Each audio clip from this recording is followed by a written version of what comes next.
Hello students, here I am again with 2019 question paper of corporate accounting of Rani Channamma University. I am solving section B of this question paper. You have to answer any three of the following. You are given with 5 questions and you have to write 3 questions which carries 5 marks each. 3 questions ಬರೀಬೇಕೈತಿ 5 marks ಇನ್ನು. So 15 marks question ಐತಿ section B ದೊಳಗೆ. So first question ಏನೈತಿ ಅಂತಂದ್ರೆ net assets available to equity share holders ಅಂದಾರ valuation of share ಮೇಲೆ problem ಐತಿ. 5 marks question ಏನೈತಲ್ಲ 5 ಮಾರ್ಕ್ಸ್ ಕ್ವಶನ್ ಇದು it is on valuation of share ಮೇಲೆ ಐತಿ. So the following are the particulars relating to Vijayalakshmi sugars limited Dharwad. Total assets given is 4,50,000. Total assets of 4,50,000 ಕೊಟ್ಟಾರ. Outside liabilities 2,10,000 ಐತಿ. So 15,000 equity shares of 10 each fully paid up 1,50,000 ಐತಿ. Proposed dividend at 20% on the above shares ಅಂತ ಹೇಳಿ ಕೊಟ್ಟಿದ್ದಾರೆ. ಯಾವಾಗ propose dividend ಕೊಟ್ಟಾರ ex dividend method ಐತಿ ಇದಿಲ್ಲೇ. Okay, you have to deduct the propose dividend. ಇದು ಕೊಟ್ಟಿರಲಿಲ್ಲ ಅಂತಂದ್ರೆ ಕಮ್ ಡಿವಿಡೆಂಡ್ ಮೆಥಡ್ ಇರ್ತೈತಿ. ಡೈರೆಕ್ಟಾಗಿ ಆನ್ಸರ್ ಏನೈತಿ ಅಂದ್ರೆ ಟೋಟಲ್ ಅಸೆಟ್ಸ್ ಒಳಗೆ ಔಟ್ಸೈಡ್ ಲಯಬಿಲಿಟೀಸ್ ಲೆಸ್ ಮಾಡಿದ್ರಿ ನೆಟ್ ಅಸೆಟ್ಸ್ ಅವೈಲೇಬಲ್ ಬಂದುಬಿಡ್ತೈತಿ. ಆಮೇಲೆ ಈ ಪ್ರಾಬ್ಲಮ್ ಒಳಗೆ ಏನು ಮಾಡ್ಯಾರ ಅಂದರೆ calculate the net assets available to equity share holder ಅಷ್ಟೇ ಕೇಳಿದ್ದಾರೆ ನಿಮಗೆ. Okay, net assets available to equity share holders ಅಷ್ಟೇ ಕೇಳಿದ್ದಾರೆ ಅಂದ್ರೆ ಅಷ್ಟೇ ಕ್ಯಾಲ್ಕುಲೇಷನ್ ಮಾಡಿದ್ರೆ ಆಯಿತು. ಬಟ್ ಫಾರ್ 5 ಮಾರ್ಕ್ಸ್ ಐತಿ ಅಂತಂದ್ಮೇಲೆ ಶೇರ್ ವ್ಯಾಲ್ಯೂ ನಾವು ಕ್ಯಾಲ್ಕುಲೇಷನ್ ಮಾಡಾಕತ್ತೇವೆ. ಇಲ್ಲಿ ನಂಬರ್ ಆಫ್ ಇಕ್ವಿಟಿ ಶೇರ್ಸು ಗೊತ್ತಿದ್ದಾವ ಅಂತಂದಮೇಲೆ ನಾವು ಶೇರ್ ವ್ಯಾಲ್ಯೂನು ಕ್ಯಾಲ್ಕುಲೇಷನ್ ಮಾಡ್ತೇವೆ. Okay, so here is the solved answer. Calculation of net assets available to equity shareholders. Statement ಹಾಕೋಬೇಕು. ಪರ್ಟಿಕ್ಯುಲರ್ಸ್ ಅಮೌಂಟ್ ಐತಿ. Total assets as given market value ಅಂತ ಹೇಳಿ ಬರೀರ್ಬೇಕಿದ್ರೆ 4,50,000 less outside liabilities 2,10,000 ನಿಮ್ಗೆ ಡೈರೆಕ್ಟಾಗಿ ಕೊಟ್ಬಿಟ್ಟಿದ್ದೈತಿ. So ಅದನ್ನು ಡಿಡಕ್ಟ್ ಮಾಡಿರಿ. Net assets available before dividend to equity share holders 2,40,000 ಐತಿ. 2,40,000 ಐತಿ. ನಿಮ್ಗೆ ಪ್ರಪೋಸ್ ಡಿವಿಡೆಂಡ್ ಕೊಟ್ಟಾನ 20%. ಓಕೆ, ಪ್ರಪೋಸ್ ಡಿವಿಡೆಂಡ್ ಕೊಟ್ಟಾನ 20%. ಅದನ್ನು ಪ್ರಪೋಸ್ ಡಿವಿಡೆಂಡ್ ಏನೈತಿ ಅಂತಂದ್ರೆ it is calculated on the share capital ಮೇಲೆ ನಾವು ಕ್ಯಾಲ್ಕುಲೇಷನ್ ಮಾಡಬೇಕೈತೆ ಅದನ್ನು ಪ್ರಪೋಸ್ ಡಿವಿಡೆಂಡನ್ನು. ಸೊ ಲೆಸ್ ಪ್ರಪೋಸ್ ಡಿವಿಡೆಂಡ್ ಅಂತ ಹೇಳ್ತೇವೆ. ರೇಟ್ ಕೊಟ್ಟಾನ 20%. ಆಮೇಲೆ ಶೇರ್ ಕ್ಯಾಪಿಟಲ್ ಐತಿ 1,50,000. ಸೊ 20% ಆಫ್ 1,50,000 ಎಷ್ಟಾಯಿತು? 30,000 ಆಯಿತು. 2,40,000 ಒಳಗೆ 30,000 ಲೆಸ್ ಮಾಡಿರಿ, 2,10,000 ಬಂತು. Net assets available to equity share holder ಐತಿ. ಇದು ಎಕ್ಸ್ ಡಿವಿಡೆಂಡ್ ಮೆಥಡ್ ಐತಿ. ಯಾವಾಗ ನೀವು ಡಿವಿಡೆಂಡನ್ನು ಡಿಡಕ್ಟ್ ಮಾಡಾಕತ್ತೀರಿ ಇದು ಎಕ್ಸ್ ಡಿವಿಡೆಂಡ್ ಮೆಥಡ್ ಅಂತ ಹೇಳಿ ಹೇಳ್ತೇವೆ ನಾವು. ಇದನ್ನು ಎಕ್ಸ್ ಡಿವಿಡೆಂಡ್ ಮೆಥಡ್ ಅಂತ ಹೇಳಿ ಹೇಳ್ತೇವೆ. ಓಕೆ, ಯಾವಾಗ ಡಿವಿಡೆಂಡ್ ಡಿಡಕ್ಟ್ ಆಗ್ತೈತಿ, ಯಾವಾಗ ಡಿವಿಡೆಂಡ್ ಡಿಡಕ್ಟ್ ಆಗಂಗಿಲ್ಲ ಅದು ಕಮ್ ಡಿವಿಡೆಂಡ್ ಮೆಥಡ್ ಇರತ್ತಾ.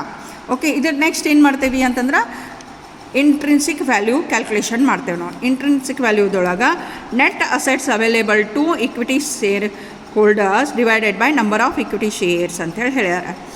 ಸೊ ನೆಟ್ ಅಸೆಟ್ಸ್ ಅವೈಲೇಬಲ್ 2,10,000 ಐತಿ. ನಂಬರ್ ಆಫ್ ಇಕ್ವಿಟಿ ಶೇರ್ಸ್ 15,000 ಐತಿ. ಪರ್ ಶೇರ್ ವ್ಯಾಲ್ಯೂ ಎಷ್ಟು ಬಂತು ಅಂತಂದ್ರೆ 16 ಬಂತಲ್ಲೇ. ಪರ್ ಶೇರ್ ವ್ಯಾಲ್ಯೂ 16 ಬಂತು.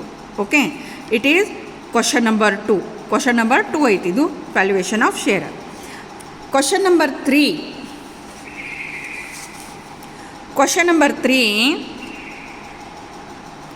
is on valuation of goodwill ಮೇಲೆ ಐತಿ. ಓಕೆ, ಅದು ಗುಡ್ವಿಲ್ ಮೇಲೆ ಕ್ಯಾಲ್ಕುಲೇಷನ್ ಐತಿ. ಸಿಂಪಲ್ ಎವರೇಜ್ ಮೆಥಡ್ ಮೇಲೆ ಐತಿ. Valuation of goodwill simple average profit method ಮೇಲೆ ಐತಿ. From the following particular Shri Kadasiddheshwara company limited calculate value goodwill under simple average profit method ಅಂತ ಹೇಳ್ಯಾರ. ಇಯರ್ಸ್ ಕೊಟ್ಟಾರ 2013 17 ತನಕ. ಪ್ರಾಫಿಟ್ಸ್ ಕೊಟ್ಟಿದ್ದಾರೆ 45,000, 30,000, 36,000, 33,000, 36,000 ಅಂಥೇಳಿ. It was decided to value the goodwill of the company on the basis of 3 years purchase. Simple average ಮೆಥಡನ್ನು ಎಷ್ಟು ಇಯರ್ಸಿಗೆ purchase ಮಾಡಂದಾರ ಅವರು 3 years ಅಂತೇಳಿ ಹೇಳಾಕತ್ತಾರ. Purchase of average profit of the past 5 years ಅಂದ್ರೆ ಕೊಟ್ಟದ್ದು ಫಾಸ್ಟ್ 5 years ಒಳಗೆ 3 years ಅಷ್ಟೇ ಪರ್ಚೇಜ್ ಮಾಡಿರಿ ಅಂತ ಹೇಳ್ಯಾರ under simple average method. Okay,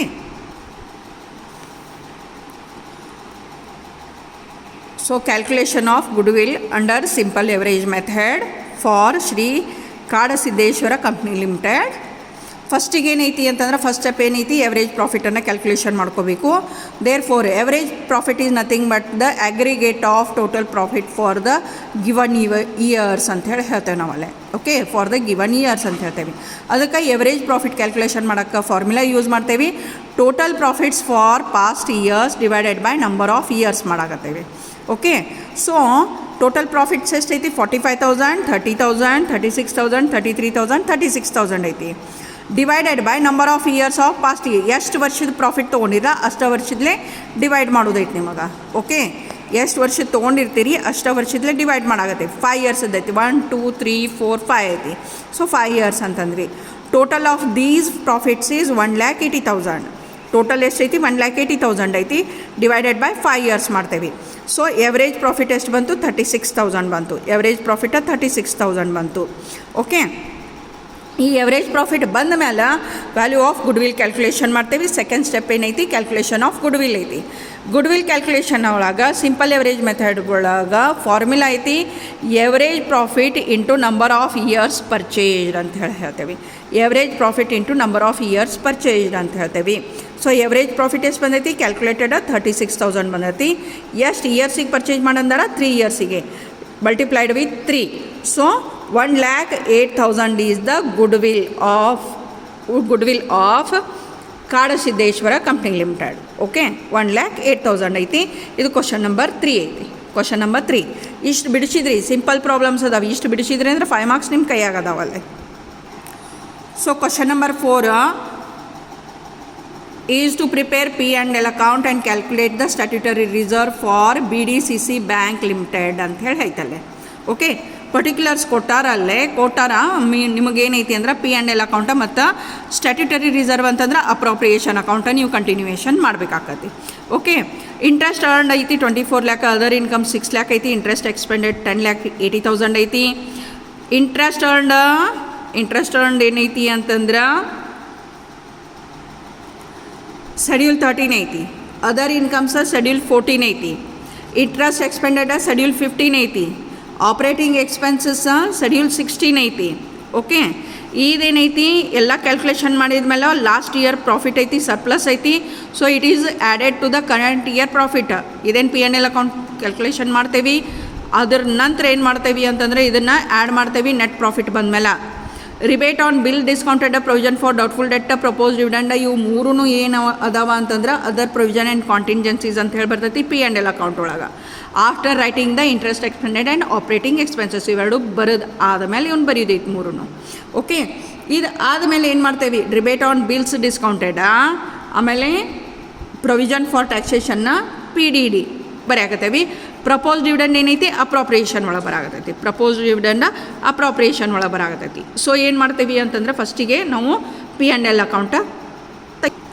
so profit and loss account for BDCC bank limited as on 31/3/2016.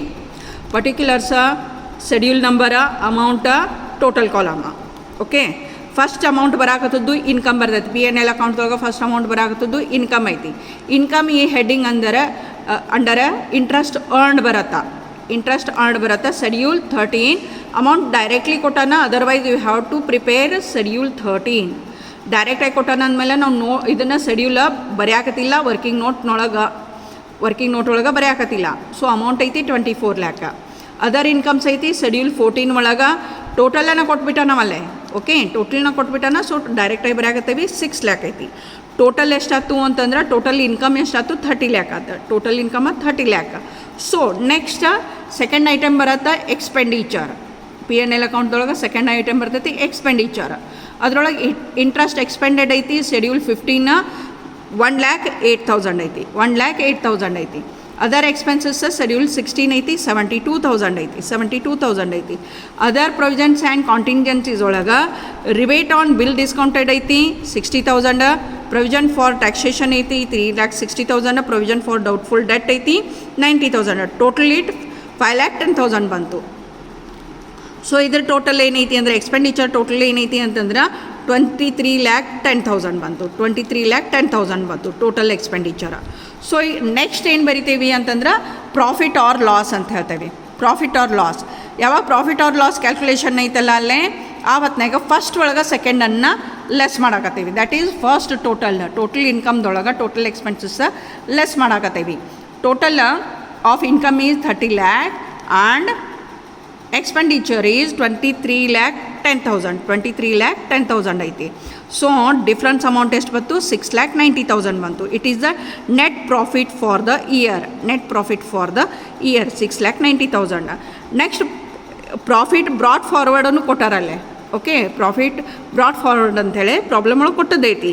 It is for 1/4/2015. 6 lakh ಐತಿ. So total profit ಎಷ್ಟಾಯ್ತು? 12,90,000 ಆಯ್ತು. ಟೋಟಲ್ ಪ್ರಾಫಿಟ್ 12,90,000 ಆಯಿತು. ಎಲ್ಲ ಅಮೌಂಟ್ ಡೈರೆಕ್ಟ್ಸ್ ಆಗಿ ಕೊಟ್ಟದ್ರ ಸಂಬಂಧ ಶೆಡ್ಯೂಲ್ಸ ವರ್ಕಿಂಗ್ ನೋಟ ಕ್ಯಾಲ್ಕುಲೇಷನ್ ಇಲ್ಲ, 5 ಮಾರ್ಕ್ಸಿಂದ ಐತಿಲ್ಲೇ. ನೆಕ್ಸ್ಟ್ ಅಪ್ರೋಪ್ರಿಯೇಷನ್ ಮಾಡ್ತೇವೆ. ಫಸ್ಟ್ ಇನ್ಕಮ್ಸ್ ಬರ್ಕೊಂಡೀವಿ, ಎಕ್ಸ್ಪೆಂಡಿಚರ್ ಬರ್ಕೊಂಡೀವಿ. ಇನ್ಕಮ್ ಒಳಗೆ ಎಕ್ಸ್ಪೆಂಡಿಚರ್ ಕಳೆಯೋಣ ನಮಗೇನು ಬಂತು? ಪ್ರಾಫಿಟ್ ಬಂತು. ಪ್ರಾಫಿಟ್ ಒಳಗೆ ಲಾಸ್ಟ್ ಇಯರ್ ಪ್ರಾಫಿಟ್ ಆ್ಯಡ್ ಮಾಡಿದ್ದೀವಿ. ಈಗ ಅಪ್ರೋಪ್ರಿಯೇಷನ್ ಮಾಡಬೇಕು. ಅಪ್ರೋಪ್ರಿಯೇಷನ್ ಆರ್ ನಾಟ್ ಎಕ್ಸ್ಪೆಂಡಿಚರ್ಸ್ ಅಲ್ಲ ಇವು. ಏನು ಇದ್ದದ್ದು ಪ್ರಾಫಿಟ್ ಐತಲ್ಲ, ಇದು ಟೋಟಲ್ ಪ್ರಾಫಿಟ್ ಬೇರೆ ಬೇರೆ ಕಡೆ ಹಂಚಾಕತ್ತೇವೆ ನಾವು. ಅಷ್ಟನ್ನು ನಾವು ಡಿವಿಡೆಂಡಕ್ಕೆ ಕೊಡಾಕತ್ತಿಲ್ಲ. ಒಂದಿಷ್ಟು ರಿಸರ್ವ್ನಾಗ ತೆಗೆದಿಡ್ತೇವೆ, ಒಂದಿಷ್ಟು ಏನೈತಿ ಡಿವಿಡೆಂಡ್ ಅಂತ ಕೊಡ್ತೇವೆ. ಕೆಲವೊಂದು ರಿಸರ್ವ್ ಒಳಗೆ ಬೇರೆ ಬೇರೆ ರಿಸರ್ವ್ಸ್ ಅದಾವ, ಸ್ಟ್ಯಾಟ್ಯುಟರಿ ರಿಸರ್ವ್ಸ್ ಅಲ್ದ ಬೇರೆ ಬೇರೆ ರಿಸರ್ವ್ಸ್ ಅದಾವ. ಉಳಿದದ್ದು ಅಮೌಂಟ್ ಏನೈತಿ ಅಂದ್ರೆ ಹಂಗೆ ಇಟ್ಕೊಂಡು ಕುಂದಿರ್ತೇವೆ. ಸೊ ಈಗ ಏನೈತಿ ಅಪ್ರೋಪ್ರಿಯೇಷನ್ ಮಾಡಾಕತ್ತೇವೆ. ಸೊ ಫಸ್ಟ್ ಅಮೌಂಟ್ ಐತಿ transfer to statutory reserve. Banking ಕಂಪ್ನಿಗೆ ಕಂಪಲ್ಸರಿ 25%, ಕೋಡ್ಲಿ ಬಿಡ್ಲಿ compulsory 25% on current year profit. This one is current year profit. ಇದು ಕರೆಂಟ್ ಇಯರ್ ಪ್ರಾಫಿಟ್ ಐತಿ 6,90,000. ಓಕೆ, 25% ಆನ್ 6,90,000 ಎಷ್ಟಾಯ್ತು? 1,72,500 ಆಯ್ತು. 1,72,500 ಆಯ್ತು ಟ್ರಾನ್ಸ್ಫರ್ ಟು ಸ್ಟ್ಯಾಟ್ಯುಟರಿ ರಿಸರ್ವ್. ಅದ್ರನ್ನ ಎದ್ರ ಮೇಲೆ ಕ್ಯಾಲ್ಕುಲೇಷನ್ ಮಾಡಿದ್ರಿ ನೀವಲ್ಲೇ? ಕರೆಂಟ್ ಇಯರ್ ಪ್ರಾಫಿಟ್ ಮೇಲೆ. ಕೋಡ್ಲಿ ಬಿಡ್ಲಿ 25% ಮಾಡೋದೈತಿ. ಅದ್ರ ನೆಕ್ಸ್ಟ್ ಪ್ರಪೋಸ್ ಡಿವಿಡೆಂಡ್ ಕೊಟ್ಟಿದ್ದಾರಲ್ಲೇ. ಪ್ರಪೋಸ್ ಡಿವಿಡೆಂಡ್ ಕೊಟ್ಟಿದ್ದಾರ 1,80,000 ಕೊಟ್ಟಾರ. ಯಾವಾಗ ಪ್ರಪೋಸ್ ಡಿವಿಡೆಂಡ್ ಕೊಟ್ಟಾನ ಡಿವಿಡೆಂಡ್ ಟ್ಯಾಕ್ಸ್ ಕೊಟ್ಟಿರಂಗಿಲ್ಲ. You have to provide it for. ಅದಕ್ಕೆ ನೀವು ಪ್ರೊವೈಡ್ ಮಾಡಬೇಕಾಗತಿ. ಸೊ ಡಿವಿಡೆಂಡ್ ಟ್ಯಾಕ್ಸ್ ಏನೈತಿ ಅಂದ್ರೆ 15% ಆನ್ 1,80,000. ಈಗ ಡಿವಿಡೆಂಡ್ ಎಷ್ಟೈತಿ ಅದ್ರ ಮೇಲೆ 15% ಮಾಡಾಕತ್ತೀರಿ. ಓಕೆ, 15% ಮಾಡಿದ್ರಿ, ಅದು 27,000 ಬಂತು. ಡಿವಿಡೆಂಡ್ ಟ್ಯಾಕ್ಸ್ ಎಷ್ಟು ಬಂತು? 27,000 ಬಂತು. ಸೊ ಇದೇನೈತಿ ಅಂತಂದ್ರೆ ಈಗ ಟೋಟಲ್ ಪ್ರಾಫಿಟ್ ಎಷ್ಟಿತ್ತು? Total profit it was 12,90,000. Total profit 12,90,000 ಇತ್ತು. ಅದರೊಳಗೆ ಈ ಮೂರು ಅಮೌಂಟ್ ತೆಗೆದ್ರಿ ಅಂದ್ರೆ ಡಿಫ್ರೆನ್ಸ್ ಎಷ್ಟು ಬಂತು? 9,10,500 ಬಂತು. ಇವನ್ನ ಲೆಸ್ ಮಾಡ್ತೇವೆ ಈ ಅಮೌಂಟ್ ಒಳಗೆ. ಇದನ್ನು ಏನು ಮಾಹಿತಿ ಅಂದರೆ balance carried over to balance sheet ಅಂತ ಹೇಳ್ತೇವೆ. ಈ ಅಮೌಂಟ್ ಏನು ಮಾಡಾಕತ್ತೇವಿ? Balance carried over to balance sheet ಅಂದರೆ ಬ್ಯಾಲೆನ್ಸ್ ಶೀಟಿಗೆ ಇದನ್ನು ಕಳ್ಸಾಕತ್ತೇವಿ. It is problem number 4. Problem number 4 section ಬಿದೊಳಗಿಂದು which is on bank account ಮೇಲೆ ಐತಿದ್ದ. Question number 5 it is on final accounts of company. Joint stock company final accounts ಮೇಲೆ ಐತಿದ್ದಲ್ಲಿ. So you have to prepare the balance sheet. Vertical form ಒಳಗೆ balance sheet ಹೆಂಗೆ share capital appear ಆಗ್ತೈತಿ ಅದನ್ನು ಹೇಳ್ರಿ ಅಂತ ಹೇಳಿದಾರೆ. Show how the share capital will appear in balance sheet of Benner and company limited as per vertical system of accounting ಐತಿ. Authorised capital 54,000, issued 65,000. Actually ಇದೇನೈತಿ ಅಂದರೆ ಇಲ್ಲಿ ಬರಬೇಕು, ಇದು ಇಲ್ಲಿ ಬರಬೇಕೈತಿ. ಯಾಕಂದ್ರೆ ಆಥರೈಸ್ಡ್ ಕ್ಯಾಪಿಟಲ್ ಯಾವಾಗೂ ಹೆಚ್ಚಿರತ್ತಾ. ಆಮೇಲೆ ಇಶ್ಯೂಡ್ ಕ್ಯಾಪಿಟಲ್ ಕಡಿಮೆ ಇರತ್ತೆ. ಸೊ ಮೇ ಬಿ ಇದೇನೈತಿ ಪ್ರಿಂಟಿಂಗ್ ಮಿಸ್ಟೇಕ್ ಐತಿ. ಇದು ಇಲ್ಲಿ ಬರಬೇಕು, ಇದು ಇಲ್ಲಿ ಬರಬೇಕಾಗಿತ್ತು. ಬಟ್ ಇದೇನು ಕೊಟ್ಟಾರಲ್ಲ ಅಕಾರ್ಡಿಂಗ್ಲಿನ ನಾನು ತೊಗೊಳಕತ್ತೀನಿ. ಯಾಕಂದರೆ ಏನೂ ಅಡ್ಜಸ್ಟ್ಮೆಂಟ್ ಇಲ್ಲ. ಬ್ಯಾಲೆನ್ಸ್ ಶೀಟಿಗೆ ಹೋಗ್ತಕ್ಕಂಥ ಅಮೌಂಟ್ಗಳಲ್ಲ ಇವೆರಡು. ಸೊ ಅದಕ್ಕೆ ಕ್ವಶನ್ ಪೇಪರ್ ಒಳಗೆ ಹೆಂಗೆ ಕೊಟ್ಟಾರಲ್ಲ ಹಂಗೆ ನಾನು ಕೊಡಾಕತ್ತೀನಿ. For your knowledge sake I am saying that authorised capital is bigger than issued and subscribe capital ಇರ್ತೈತಿ. ಆಥರೈಸ್ಡ್ ಕ್ಯಾಪಿಟಲ್ದ ಒಂದು ಪಾರ್ಟ್ ಅಂದರೆ ಇಶ್ಯೂಡ್ ಕ್ಯಾಪಿಟಲ್ ಇರ್ತೈತದಲ್ಲೇ. ಒಂದು ಪಾರ್ಟ್ ಐತಿ ಅಂದರೆ ಅದಕ್ಕಿಂತ ಕಡಿಮೆ ಇರಬೇಕು issued capital. Okay, so let us go through the problem. Subscribe capital 32,40,000 ಕೊಟ್ಟಾರ. ಆಮೇಲೆ ಏನೈತಿ 3 lakh equity shares has been issued at ₹10 each ಅಂತ ಹೇಳಿ 30 lakh ಅಂತ ಹೇಳಿ ಕೊಟ್ಟಾರ. ಕಾಲ್ಸ್ ಅನ್ಪೇಡ್ ಬೈ ಡೈರೆಕ್ಟರ್ಸ್ 1,800 ಐತಿ, ಬೈ ಅದರ್ಸ್ 1,800 ಐತಿ. So how it appears in balance sheet ಅಂತ ಹೇಳಿ ಕೇಳ್ಯಾರ. ಅದಕ್ಕೆ balance sheet vertical balance sheet is prepared according to the schedule 6 of companies act part 1. Okay, ಅದಕ್ಕೆ ಇದನ್ನು ಫಸ್ಟಿಗೆ ಬರೆಯಬೇಕೈತೆ ಕಂಪಲ್ಸರಿ ನೀವು. Bennur company limited, name of the company, balance sheet as on ಅಂತ ಹೇಳಿ ಬರಿತೇವೆ. ಪರ್ಟಿಕ್ಯುಲರ್ಸ್ ನೋಸ್ಟ್ ಅಮೌಂಟ್ ಅಂತ ಬರೀತೇವೆ. ಓಕೆ, ಫಸ್ಟ್ ಏನೈತಿ ಟೈಟಲ್ ಇಲ್ಲೇ ಈಕ್ವಿಟಿ ಆ್ಯಂಡ್ ಲಯಬಿಲಿಟೀಸ್ ಅಂತ ಹೇಳಿ ಬರುತ್ತೆ. ಬರೀ ನಿಮಗೆ ಏನು ಮಾಡ್ಯಾರ ಅಂತಂದ್ರೆ ವರ್ಟಿಕಲ್ ಬ್ಯಾಲೆನ್ಸ್ ಶೀಟ್ದೊಳಗೆ ಶೇರ್ ಕ್ಯಾಪಿಟಲ್ ಹೆಂಗೆ ಮೆನ್ಷನ್ ಆಗ್ತೈತಿ ಅದನ್ನಷ್ಟೇ ಹೇಳ್ರಿ ಅಂದಾರ ಅಂದಮೇಲೆ ಅದಕ್ಕಷ್ಟು ನಾವು ಕಾನ್ಸಂಟ್ರೇಟ್ ಮಾಡಾಕತ್ತೇವಿ, ಉಳಿದ ಅಮೌಂಟ್ಸನ್ನು ಬರೆಯಾಕತ್ತಿಲ್ಲ. ಓಕೆ, ಈಕ್ವಿಟೀಸ್ ಆ್ಯಂಡ್ ಲಯಬಿಲಿಟೀಸ್ ಅಂತ ಹೇಳ್ತೇವೆ. ಬರೀ ಈಗ ಈಕ್ವಿಟಿ ಬಗ್ಗೆ ಅಷ್ಟೇ ಬರೆಯಾಕತ್ತೇವಿ, ಲಯಬಿಲಿಟೀಸ್ ನಾವು ಬರೆಯಾಕತ್ತಿಲ್ಲ ಮುಂದೆ. It is not given in the problem. ಕೊಟ್ಟಿದ್ರು ಅಂದ್ರೆ ಬರಿತಿದ್ವಿ. ಸೊ ಈಕ್ವಿಟೀಸ್ ಆ್ಯಂಡ್ ಲಯಬಿಲಿಟಿ ಒಳಗೆ ಫಸ್ಟ್ ಹೆಡ್ಡಿಂಗ್ ಬರಾಕತ್ತೈತಿ ಶೇರ್ ಹೋಲ್ಡರ್ಸ್ ಫಂಡ್ ಅಂಥೇಳಿ.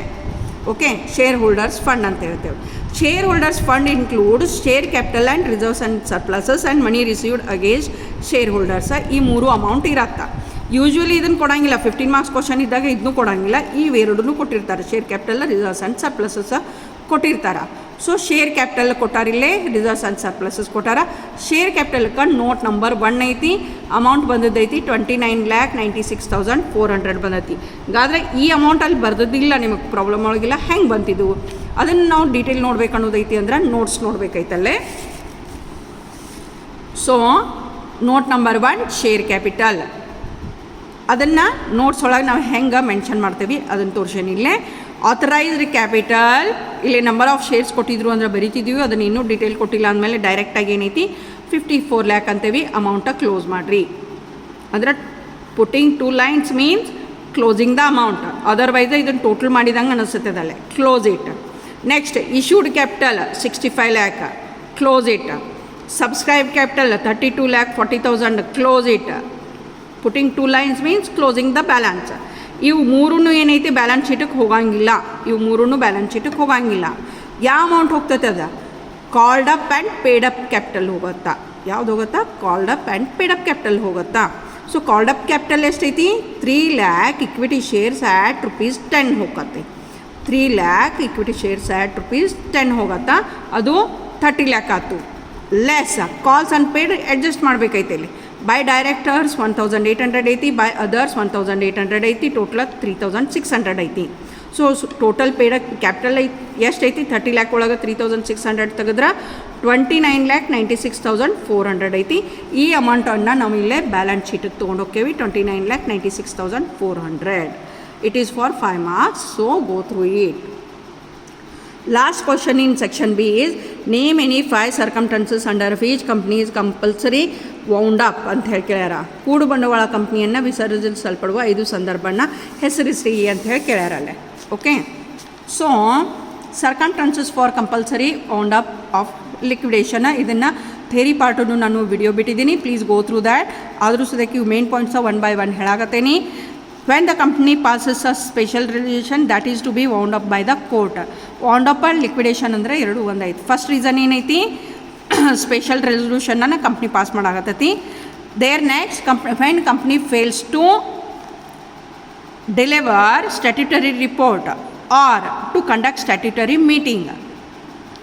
Third, fails to commence business within 1 year of incorporation, or it suspends its business for 1 year. Okay. Fourth reason ಐತಿ, number of its members falls below the statutory limit. number of members ಕಡಿಮೆ ಆಗ್ತಾರ statutory ಲಿಮಿಟ್ನಾಗ, ಅವಾಗೂ compulsory wound up ಆಗ್ತತಿ, liquidate ಆಗ್ತತಿ. unable to pay its debt, when the company is unable to pay its debt. And next, when it is just equitable in the opinion of the court to do so.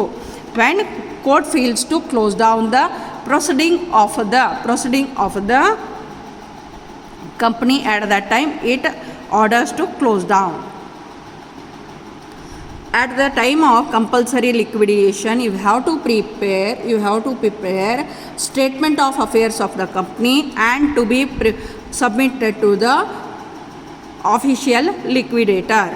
ಇವು reasons ಅದಾವ. Compulsory statement of affairs prepare ಮಾಡಬೇಕಾಗತ್ತೆ, submit to the liquidator. Okay, so it is section B of 2019 question paper. Please like, share, subscribe my channel for further updates. Thank you.